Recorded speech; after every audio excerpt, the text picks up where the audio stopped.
السلام علیکم ورحمۃ اللہ۔ حضرت مولانا محمد سعیدی صاحب رحمۃ اللہ علیہ متعدد صاحبان علم و فضل اور محدثین سے آپ کو اجازت حدیث حاصل ہے۔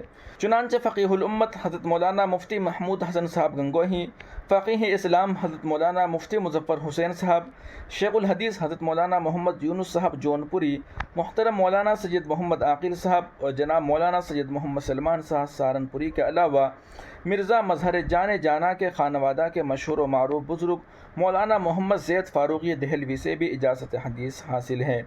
ان کے ایک عالی ترین سند صرف 12 واسطوں سے امیر المؤمنین فی الحدیث حضرت امام بخاری رحمۃ اللہ علیہ سے مل جاتی ہے۔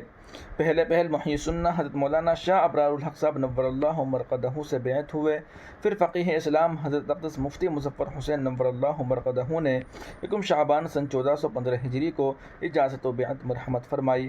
اسی طرح والد ماجد حضرت مولانا اطہر حسین صاحب اور حضرت حافظ ظفر احمد سہارنپوری نے نیز حضرت مولانا شاہ عبد اللطیف صاحب نے بھی خراج و خلافت مرحمت فرمائی تھی۔